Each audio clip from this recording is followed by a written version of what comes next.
Well, here's a story. A story is like this. This is in the days of the Tzemach Tzedek, the third Rebbe of Chabad, about 150 years ago. There was a rich businessman, a rich Jew,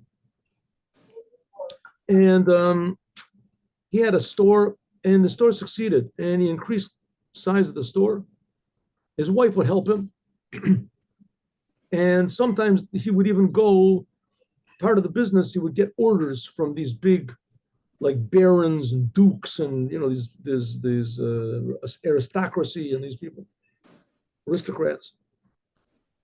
And he would go to their houses. He had a wagon driver, and he would go to their houses. They had big, like, palaces, big,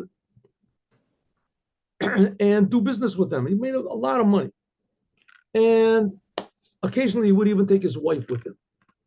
His wife, she said she didn't want to sit at home, and she enjoyed it tremendously. They would go to these big, tremendous houses, and all the ornate furniture, and it sort of gave her little ideas, how they could improve this. Anyway, one app, for some reason, whatever it was, her husband was sick or he was away or whatever. So she asked him for permission if she could go and do the business. And she did. She had a wagon driver, and the wagon driver drove her to these different, huge mansions and huge, estates these people had. And she would go in and deal with the big barons and all these other people. And then she would go back out, and the driver would, and the baron also, the barons, they would send out their men, and they would schlep the things, whatever they bought, from the wagon. They would. Okay, one time, this lady, she went into the baron. She stayed there a little bit, sort of too long, and the driver was worried. A Gentile driver. He was worried. And so I think a Gentile, anyway. So he went and he peeked in the window, and he saw that she had succumbed to this big baron, and he had seduced her. And he saw what was going on. So he went back to the carriage, didn't say anything to her about it. They went back home, and he told his master. He told the Jew. When the Jew came back, he said, listen, it's not a nice thing I want to tell you, but don't let her go anymore to the house of these people. Why not? It's because anyway, he got it out of it. So the rich Jew takes his wife and says, is it true what this man is saying? They said, no, it's not true. It's a lie. He's lying. He made it up.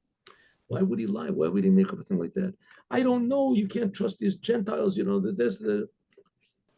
And so he went to the rabbi. The rabbi said, listen, they got to get divorced. What can you do? The non-Jews saw it. What are you talking about? Just one witness, and he's not even Jewish, and he's none of this. He said, but nevertheless, he didn't have any reason to lie. Why would he say a thing like this? And the husband says, I don't want to have anything to do with her. So there's a big storm in the whole city about what to do, what's happened. Did she do it? Did she not? People are taking sides. She's a righteous woman. Other people saying, what are you talking about? No one can trust themselves. Finally, they go, the rabbi of the town says, I'm going to go to a big tzaddik. There's a big tzaddik called Rabbi Avram of Chernobyl. I think he was the son of Rabbi Nachum of Chernobyl. In any case, so he was a tremendously holy person. He just would sit and learn all day Kabbalah and Torah and whatever. And he had these long sort of eyelashes. So he brought this lady in, and he said, they told him the story. They said, bring her into my room. They brought her into the room. He lifted up his eyebrows, and he said, innocent. She's innocent. She's pure. Oh, so that's it. The lady is happy. The husband is happy. But the husband goes outside, and he thinks to himself, listen, why didn't I ask the Tzemach Tzedek? Why didn't I ask the Tzemach Tzedek? He was like the foremost legal authority in those days. He was considered to be by many. I'll go and ask him. So he went to the Tzemach Tzedek, and the Tzemach Tzedek said, without her seeing her or anything, He said, she's guilty. She's guilty. And tell Rabbi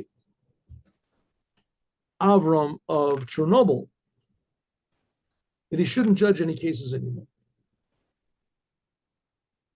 He said, because why?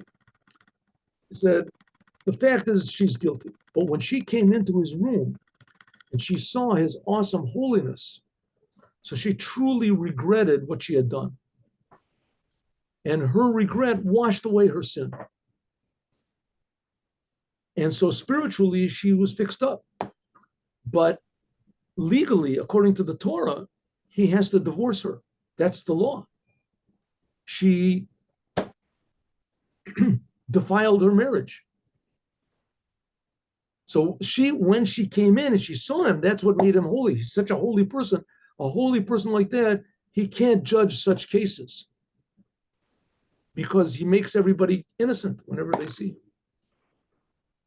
Sort of a sad ending to the story, but a deep point of the story is that spiritual is wonderful, necessary, but that's only the soul to the body of Judaism. And the main thing is the body, the Torah and the commandments. And the tzaddikim have the ability to link these two together. Have a good day with Mashiach now. Thank you very much. See you all tomorrow at 8:15.